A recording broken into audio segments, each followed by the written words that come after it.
Gus Bradley fired after yesterday's loss in Houston, saying of Blake Bortles today, asked about his play this season, quote, did not meet his own expectations or what was sent out. I'd say that's a question to ask him, is what he said of Blake Bortles, who he also spoke very highly of as a person. The reason why we know this from Bradley is he held a 35-minute-long press conference today. Day after he was fired in Houston and then flew back with the team.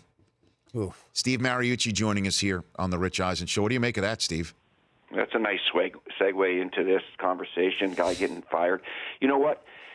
Gus was, do you know Gus very well, Rich, personally? He's a heck of a guy. He's very upbeat. He's a Pete Carroll acolyte, you know? He is a fired-up dude. Right. And, you know, when you have a record like that, 14-48, man, in most instances, they would have let him go sooner, a year before, 2 years before even. But they liked the guy so much. The team liked him. The ownership liked him.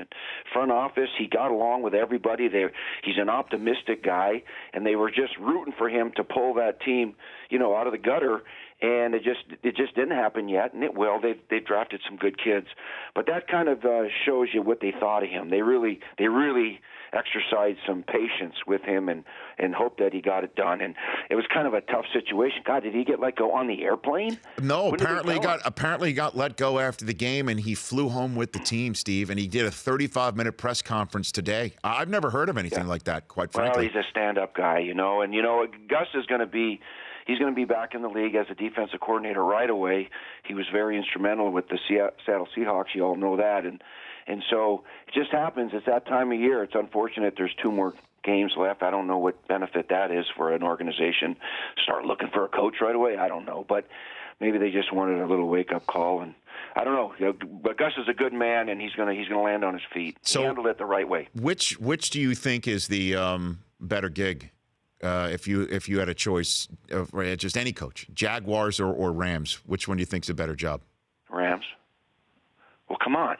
I mean, I have a bias because I live in California and I love the sunshine, and I know Jags have sunshine too. But the Rams, this new stadium coming and where it is, and you got some young pieces in place. I think the Rams situation is a heck of a situation. Gary Kubiak seems to have a situation on his hands between the offense and the defense. There was an argument, according to all reports, after the loss to the Patriots when he asked if anybody wanted to address the team, and Russell Okung stood up and Aqib Talib told him to sit down, and all sorts of holy heck broke loose in the locker room. What happens when an offense or one side of the ball performs in a way that's a winning way and the other one does not, Steve? Yeah, that happens, because a lot of times your money is spent on one side of the ball and not the other, and so you're going to get a difference in production. You hate to have in-house fighting, that's for darn sure. General Patton once said, if the troops aren't bitching, they don't care. But, that's a team that's a championship team, and they're trying to find their way back, and I'm certain there's some frustration. That's just natural. They'll hug it out, and they'll be on their way next week. That's I think they'll do that. Did you ever have somebody come up to you and bark at you about the play calling from a defensive side of the ball in the same way that Richard Sherman did to Pete Carroll the night we were there in Seattle? Defense? No, I've had offensive guys bitch at me about play calling. Throw me the damn ball. I've had a lot of that, but I've never had a defensive guy say a word about the offense. So Pete sat down with Richard Sherman for an hour Friday and said that he told him that it was not that's not acceptable, and but he does accept the fact that Richard Sherman has I guess is part of the troops that are bitching, to use the phrase. What do you do though? What do you do? Do what he did. He sat down with him. That's the thing to do, because Richard Sherman's a bright guy. He's a reasonable guy. And so is Pete. So the best thing to do was sit down with him and talk it over. And Pete's the boss, and Richard Sherman's the Pro Bowl player with a voice, but Pete's the boss. And I'm sure he'll handle that differently next time. He just wanted to run the ball on the 1 yard line, What's the big deal? Well, against that Rams front seven, does that deserve an hour discussion? Run the ball on the 1? I mean, come on. Well, I guess when it comes down to the way that you lost in Super Bowl 49, I guess it does. That's that brought that up, didn't it? Of course, yeah. That's what it goes back to. Sure. That's what it goes back to. What was Malarkey thinking? We were sitting there at the time watching him go for 2. What possibly could he have been thinking, Steve? We asked the same question when Jack Del Rio went for 2 to win the game early in the season. Remember, against the Saints? Was it first weekend? Yes, it was. Sometimes coaches just want to do something that's risky.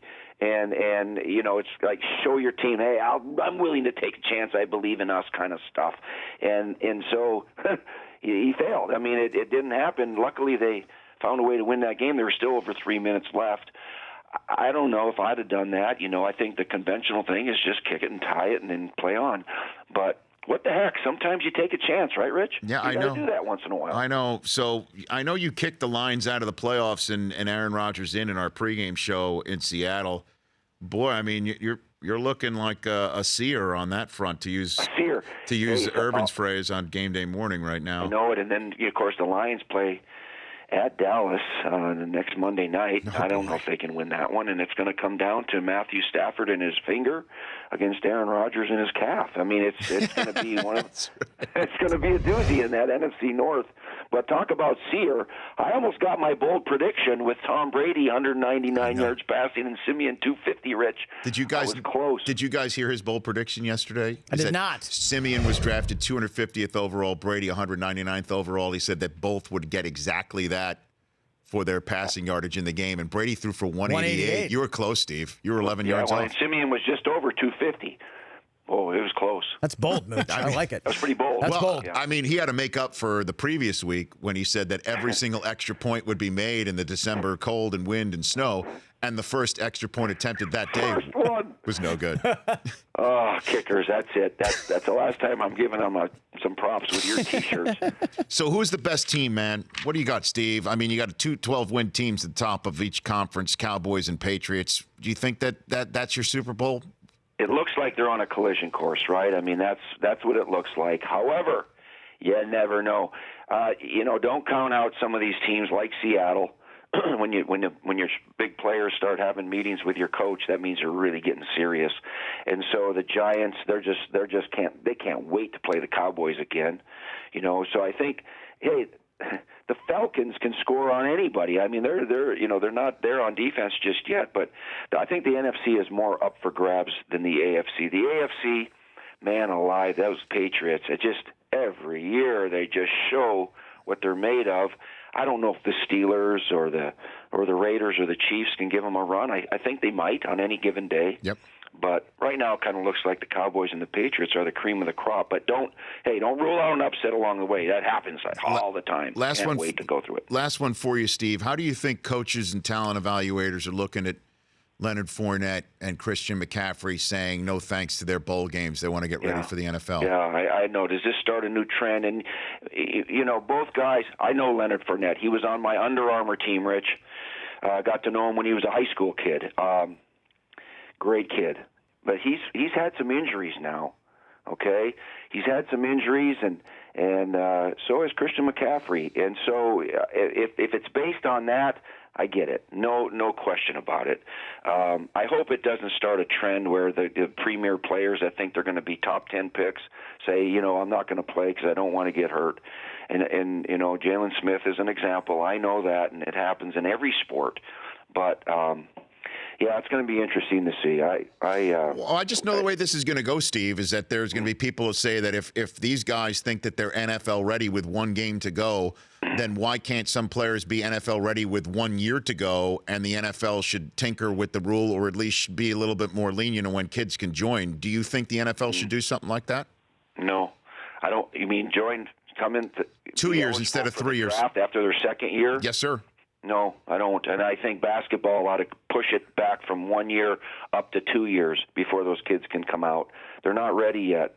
I know there's been a few that play well and all that in basketball as youngsters, but I enjoy them playing the college scene for 2 or 3 years. 3 years in football, I think it's necessary. I like the way it is right now. So find a way to make it good in college, make it better in college for these kids to stick around and enjoy their college time, and then go on to the pros. There's such a few. It's such a low percentage that make to the pros anyway. Do you speak to Izzo about this sort of stuff at any point? Yeah, I do. And right now I'm not going to bring it back up because they had another tough game yesterday against Northwestern. They got to get their guy back, Miles Bridges, and so he's got to pull that team up. Mm-hmm. So you're not you're not calling Izzo right now, is what you're saying? Yeah, he might. I might need to give him a hug over the phone.